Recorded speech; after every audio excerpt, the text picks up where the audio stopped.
Assalamualaikum warahmatullahi wabarakatuh.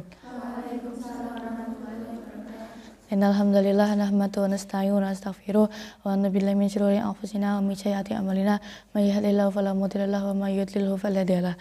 Asyhadu an la ilaha illallah wahdahu la syarika lahu wa asyhadu anna Muhammadan abduhu rasuluh.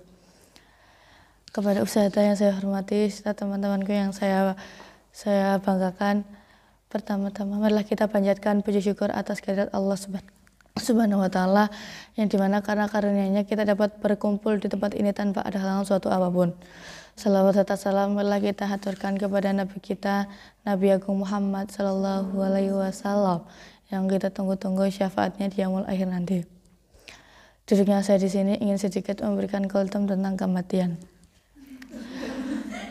Kematian adalah proses kembalinya ruh kita kepada Allah Subhanahu wa ta'ala, yang dimana pada saat itu kita tidak bisa membawa harta benda kita kecuali amal-amal yang kita miliki.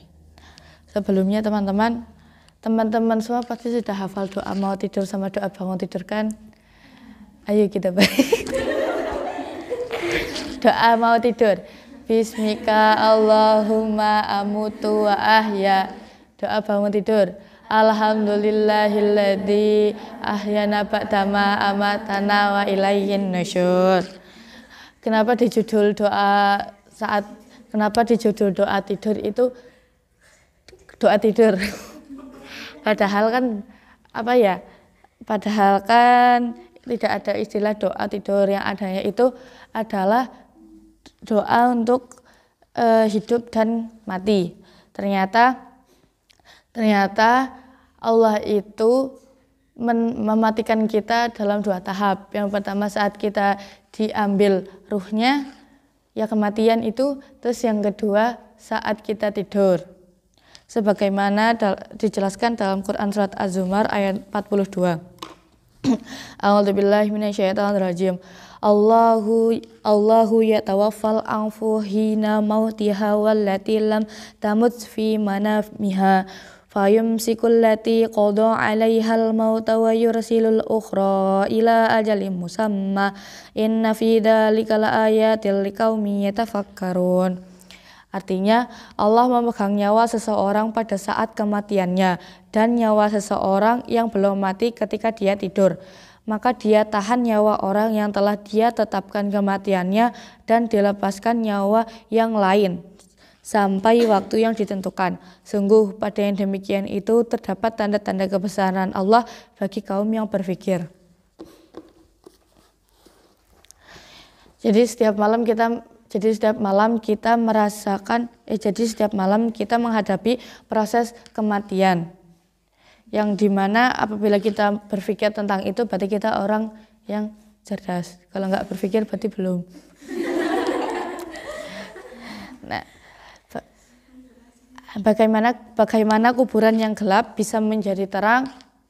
Yaitu karena Allah Subhanahu wa ta'ala.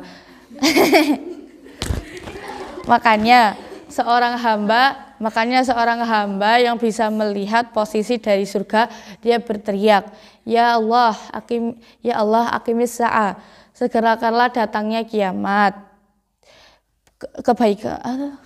Segerakanlah datangnya kiamat. Tetapi kebalikannya, orang yang banyak melakukan kemaksiatan, dia menyampaikan kepada Allah, Ya Allah, jangankanlah terjadi kiamat. Sudah aku disiksa di sini sudah cukup. Makanya kalau kita mau tidur, alangkah baiknya kita melakukan step-step seperti berikut. 1. Berwudu. Saat kita berwudu sebelum tidur, maka saat kita tidur kita akan dilindungi oleh malaikat.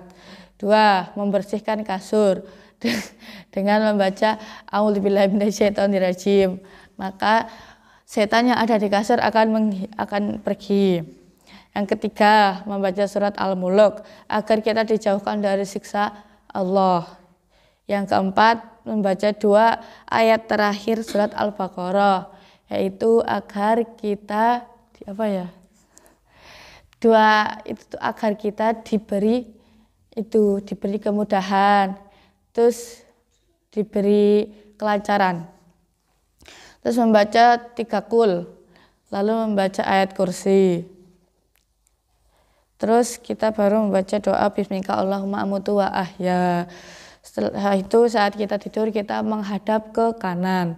Saat bangun tidur kita membaca doa alhamdulillahilladzi ahyana ba'dama amatana wa ilaihi nusyur.